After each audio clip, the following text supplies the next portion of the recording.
Hello, everyone. You are about to hear a brief retelling of the movie Maria Full of Grace. Enjoy the movie. Maria is a 17-year-old Colombian girl. Early in the morning, together with other workers, she arrived at a flower plantation.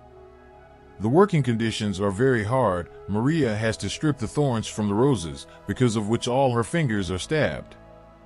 During the lunch break, she noticed that her friend Blanca is looking at a young worker, but Maria already has a boyfriend, Juan.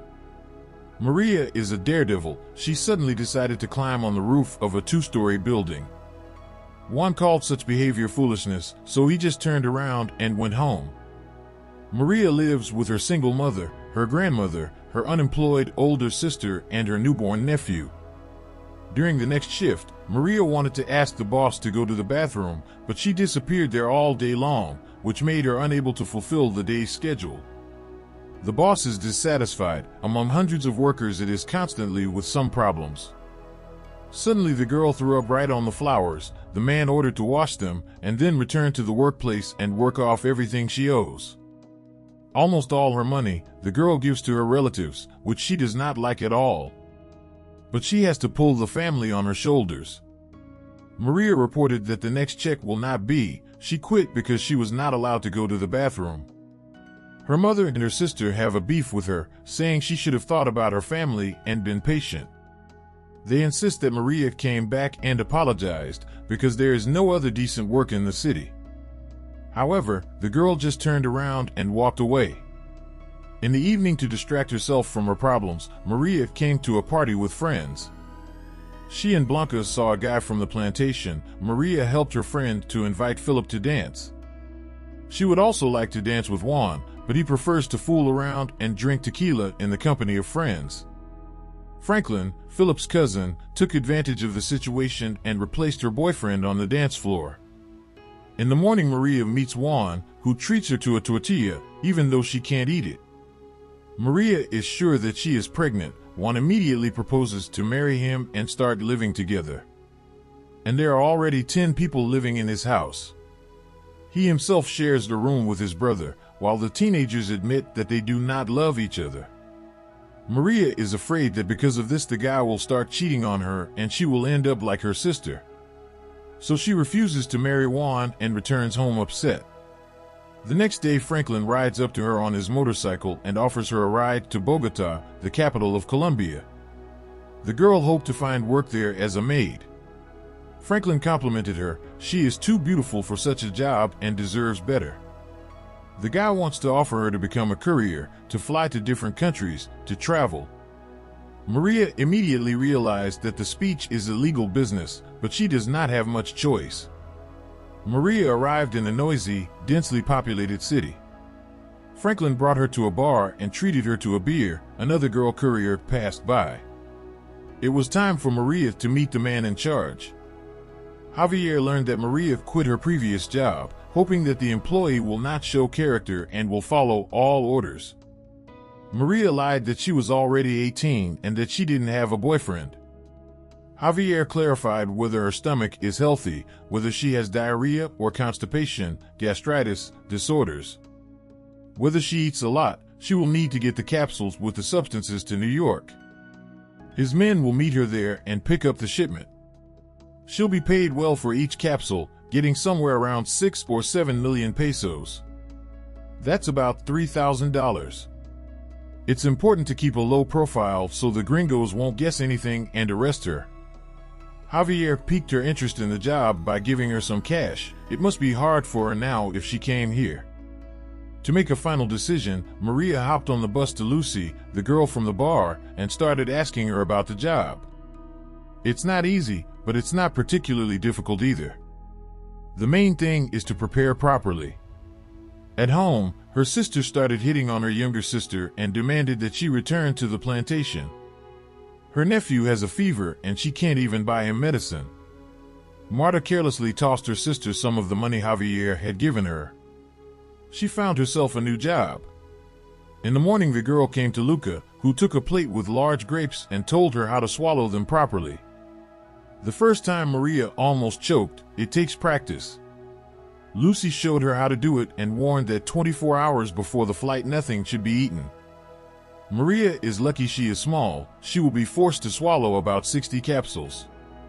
The big ones have to swallow 100 capsules at a time. If one of them opens, the courier dies. Lucy has already flown to New York twice. Her sister lives there, but she has never decided to visit her because she would not be able to explain how she managed to get to the United States.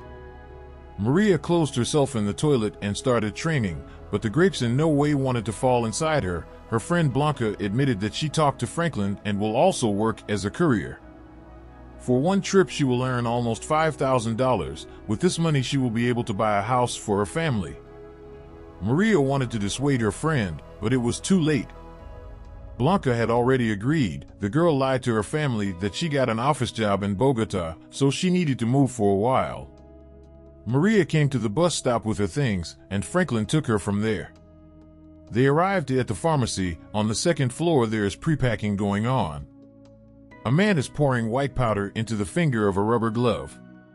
Each capsule is tied with a string and tamped with a special device. Afterward, it receives another protective layer of rubber.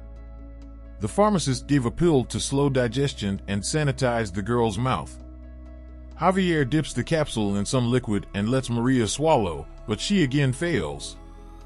Javier offers to give up before it's too late, but Maria has no intention of backing down. The first capsule slips through. Javier immediately held out the next one. After a while there were already 23 capsules inside the girl. She finds it hard to cram more into her. Javier asked her to lie down and began to move the capsules in Maria's stomach to make room for the next ones. Another plate of broth was brought to the girl and the process continued. Javier handed her $800, a plane ticket, a passport and a visa. If even one of the 62 is lost or missing, his men will visit Maria's house and her family will not be happy, even the little Pachita. At the airport Maria's belongings are scanned. She herself is checked with a metal detector. She and Blanca are on the same plane but pretend to be strangers. Later Maria saw Lucy, who was forced to go on the third flight. They are always sent in a group. If one gets caught, the others will have an easier time getting through. Maria is approached by Blanca and points out a woman who also works as a courier. Maria has a constant urge to go to the bathroom. 2 of the capsules she managed to catch when they almost fell into the toilet. Maria rinsed the capsules, smeared them with toothpaste, and swallowed them again. Lucy was standing by the toilet. She was not feeling well. As soon as they landed, they would need to see a doctor. Maria had lost the address of the hotel, which she would need to give during customs. Then a sweating Lucy wrote down the address as well, her sister's phone number. After boarding, all the girls picked up their luggage and headed for the exit. Suddenly Maria was stopped by a policeman and asked to show her documents. The Colombian woman was taken into a room to be searched. After groping her, the policewoman began to ask questions about the purpose of the visit. Maria said she wanted to visit her sister. The policeman asked where she got the money for the ticket and another $800 if she works on a flower plantation, and the answer accumulated. They were not satisfied. The woman bluntly asked Maria if she was trying to spend the drugs in her stomach. Hearing no, Maria was informed that she was about to be x-rayed. The girl took urine for analysis and was ready to be uncovered. Suddenly, a woman she had seen on the airplane came out of the office. The policeman approached her and informed her that she was pregnant, which meant that they could not do an x-ray so as not to harm the child. Maria admitted that she had lied about the ticket being bought by her boyfriend, the child's father, but she would really go to her sister's house. The cops realized that she was probably lying, but let her go. At the exit from the airport, she was thrown into a van, where Lucy and Blanca were already sitting. The bandits bring the girls to the hotel. They refused to take Lucy to a doctor or even give her medication. The girls were given laxatives and forbidden to use the toilet, so that no capsules would go into the sewer. The second went to Maria. Each capsule she washed with toothpaste so that they did not stink. The next day Blanca finished her work. Lucy began to faint. Maria helped her take a cold shower, and at dawn the bandits took her body somewhere. Maria went into the bathroom and saw that she was covered in blood. The girl convinced Blanca that they should run away from here. The friends did so, taking all the merchandise with them. At the gas station, a dark-skinned man introduced himself as a cab driver and offered to drive them to the right address, as if they were in another world, completely different from their native Colombia. Alas, no one opened the door. Blanca begs her friend to come back, to give the capsules and take the money, but Maria thinks that she will do the same to them as to Lucy. The girls have the opportunity to go into the entranceway, but Blanca refuses. She doesn't believe that the stranger will want to help them. Left alone, Maria cried. When evening came, she decided to knock on the apartment. She was opened by Lucy's older sister Carla, who lives with her husband. The girl lied that everything was all right with Lucy, they were neighbors, and asked her to say hello to her sister. Maria admitted that she had no job and no place to live. Lucy promised that Carla would help her, because she was a good person. If the family took her in for a couple of days, she wouldn't take up much space. The girl was put on the floor, and the next morning Carla decided to check the words of a stranger and called Colombia, but Lucy did not answer. Maria asked to help her call home. She found out what's wrong with her relatives. So far, everything was fine. When Maria returned back, she saw Blanca waiting for her in the entryway. She also began to ask to stay the night. Carla led her friends to a man who should help them with their work. Only Don Fernando started talking about the sewing factory when Blanca took out capsules of powder from her bag. The man knew what it was and started asking questions. Maria assumed that one of the capsules had ruptured and that caused their friend's death. Now they don't know what to do with the others. Don Fernando realizes that the drugs need to be returned as soon as possible before the bandits hurt the family. He's going to call the police. The friends are fighting because they don't agree on what to do next. After having a snack, Maria went to the women's clinic. The girls had an ultrasound and she saw her baby for the first time, listened to his heartbeat. Fernando told her that yesterday the body of a young girl had been found with a sporulating belly. She saw Lucy in the picture.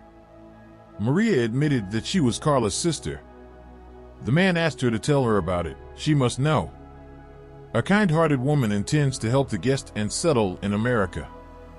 She sheltered Blanca as well, but in the morning Don Fernando called and Carla finally learned that her sister was dead. The woman was angry at the girls for lying to her and sent them away. From their home, the girls only had to call the bandits and hand over the goods.